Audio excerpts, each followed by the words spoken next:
नमस्कार, मैं उपार्थ और आज मैं आपको लेकर आया हूँ विवेकानंद रॉक मेमोरियल। जी हाँ, मेरे पीछे जो आप एक लंबी लाइन देख रहे हैं, ये विवेकानंद रॉक मेमोरियल की है।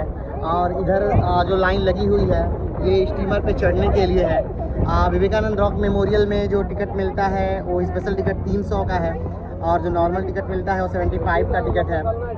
विवेकानंद रॉक मेमोरियल जो है वो कन्याकुमारी में है और ये तमिलनाडु राज्य का सबसे आखिरी छोर है मूल लैंड भाग का।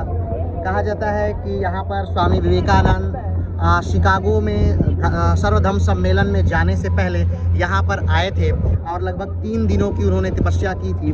यहीं पर कन्याकुमारी देवी के आशीर्वाद से उन्हें ज्ञान की प्राप्ति हुई है। मेरे पीछे जो आपको मंदिर दिख रही है वो कन्याकुमारी देवी की है और इस दूसरी तरफ ये जो रॉक मेमोरियल दिख रहा है ये स्वामी विवेकानंदा का है। और उसके जस्ट बगल में जो एक प्रतिमा आपको दिख रही है वो यहाँ के प्रसिद्ध कवि थिरुवल्लुवर की है, जो कि तमिलनाडु के प्रसिद्ध कवि हैं। और इन दोनों को जोड़ने वाला जो ब्रिज है वो ग्लास ब्रिज है, जो अभी 2024 में ही जिसका उद्घाटन हुआ है हाल में ही। ये वो जगह है जहाँ पर बंगाल की खाड़ी, अरब सागर और हिंद महासागर ये तीनों मिलते हैं यहाँ पर। तो यहाँ पर आपको वो तीनों सागर एक साथ मिलते हुए नज़र आ जाएंगे। यहाँ से अगर बात करें कि कन्याकुमारी का इतिहास क्या है, तो यहाँ पर एक देवी हुआ करती थी। बाणासुर ने जब बहुत ज़्यादा देवताओं को परेशान किया तो बाणासुर ने आशीर्वाद लिया था ब्रह्मा से कि वो एक कन्या के हाथ से ही मरेगा।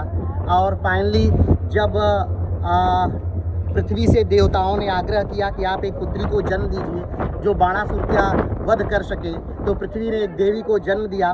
देवी धीरे धीरे बड़ी हो रही थी और उन्होंने भगवान शिव की तपस्या की, भगवान शिव से विवाह के लिए।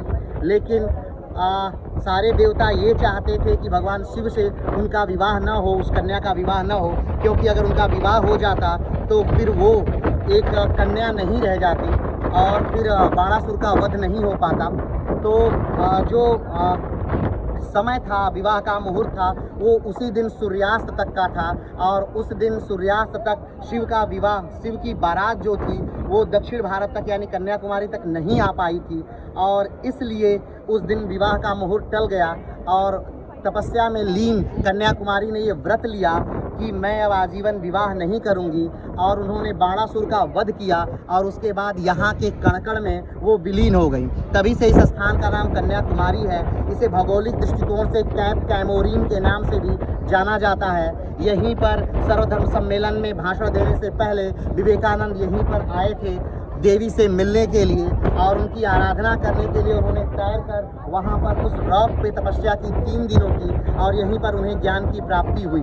तो जब भी कभी आप आएँ कन्याकुमारी या जब भी कभी आप आएँ तमिलनाडु का एक ज़िला है रामनाथपुरम, उस ज़िले में तमिलनाडु का जो आखिरी छोर है कन्याकुमारी एक डिस्ट्रिक्ट है और इस डिस्ट्रिक्ट का एकदम आखिरी छोर है कैप कैमोरीन यानी कन्याकुमारी।